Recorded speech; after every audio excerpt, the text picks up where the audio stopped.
Hey guys, a bit of a video today. We're on tour. I've not put anything up about it yet, but we're in Spain, top half of Spain, staying at a monastery. A fantastic accommodation. Stayed here before, and we had lunch here last year on one of the other trips. It's a couple of hours east of Burgos, so if you do the Pyrenees, you could break off south and take it in. But it's a fantastic venue. Right at the top of this, there's a road comes up the valley, and then it comes to this as a dead end. But it's epic scenery. We've got food on site tonight. And we did, the route we're doing is, we came Plymouth to Roscoff and then down through France. We took in Oradour-sur-Glane, which is the town which was massacred in 1944 by the SS troops. So that's sort of like left as a showcase for, well, as an example of the sins of the past, I guess. And a lesson for the future, maybe, as well. And then we came down Millau, and then we crossed Gorge du Tarn, then Pyrenees, and then Jaca last night, and then heading across country Burgos into the Picos for the penultimate night, then back through Santander, Plymouth. So like a loop-de-loop round, and then this is a stop just in northern Spain, as I say. Yeah, it's a great accommodation. I'll put a link for it in the description. But yeah, just a video. I'll just show you what bikes people are on. People always like to see what we're touring on. We've got a group here. We've got 16 of us in total, all riding their own ride. It's all sort of GPX and small groups. So, and to be honest, if you do a back road route through France and Spain, you actually realise like power's irrelevant to your progress, because all the back roads are 50 miles an hour, 55 miles an hour. There's not any opportunity to use a great deal of power, so as long as you've got some momentum and can flow a slow bike, it hustles along just fine. So let's go through what we've got. We've got Bob's Vosges 300 Rally. We've got Kev's Multistrada V4S, 175 horsepower, 28 horsepower. So yeah, just shows you can tour on anything and do the same route as anybody else, no matter what bike you're on, which we already know, don't we? Obvious. Got Tiger 900, Dave's, we've got Rob's 310 GS, my Himalayan 450 that Ben's on. Got KTM, Richard's 790, Tiger 660 by Mark and his son, Dylan, who's 20 on a CL 500. We've got the Himalayan 411 that I'm riding. I'm on the old girl, which I'm loving. I've got to say, it's a real nice return to the bike that I loved when it first came out and still do now. So time has been kind to it, I'd say. We've got Stuart's Tenere 1200. Derek's there. You're our youngest rider. Hello, Derek.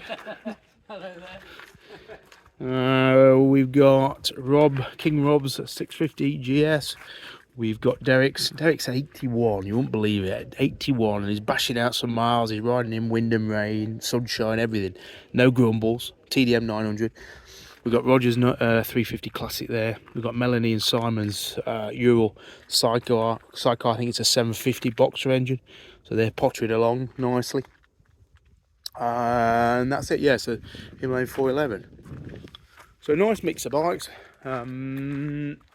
And I think just a video to say, God, I mean, France and Spain, it's right on our doorstep. If you're watching this in the UK, it's on our doorstep. We've got some amazing riding, like plot a route that's not on the motorway, avoid the motorway. Like look on a map, look for any squiggly road and link it together, and you've got an epic route. I don't think there's a bad road in France, to be honest. Well, I'm sure there is, but if it's got a squiggle in it, it's not a bad road. Gorge du Tarn was amazing, that area around there. And then obviously the Pyrenees, all those places which we know of are great, but there's lots of other places which we don't hear of quite so much, which are equally great. Like just in this valley down here, in the national park, they started putting some signposts up to denote it as a motorcycle route. Obviously they're trying to get motorcycle travellers down here, and I can see why. There's some amazing riding down here, like some really good passes, some coals to go over with some rough road riding, some really good sweeping stuff. And there's no Brits here, there's nobody else here. There's kind of only us. There's some Spanish travellers over there on bikes, but there's so much off the beaten track, which is still spectacular. You could easily jump on a ferry to Santander and do all this in like a 6-7 day trip, 8-day trip, whatever you've got. You don't have to do big miles. We're doing like 180, 190, 200 some days, which I've got to be honest, if I did it again, I'd do a bit less.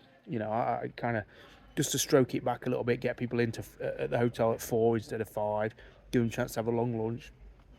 So yeah, this is a route I kind of just chucked together to get people out to exploring Europe, and yeah, it's great to see people doing it on a mix of bikes.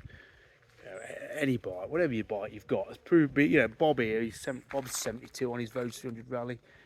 He's going along no differently to Kev on his Multistrada V4S, or Simon and Melanie on the sidecar. You know, I think I've told you the message enough times now. It don't matter what you've got or what you travel on, it's all capable of very much the same thing.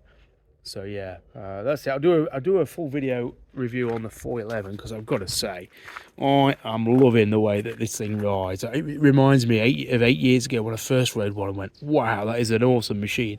Far better than anybody expected it to be or deserves to be.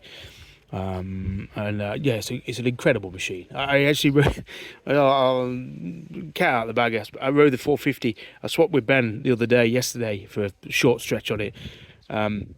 And in isolation, I've grown to like the 450, but the 411, I love the way it rides, love the way it flows. It's a great travel machine, it really is. So that's it from Spain, the monastery. We're going to get dinner soon. Take it easy. All right, cheers.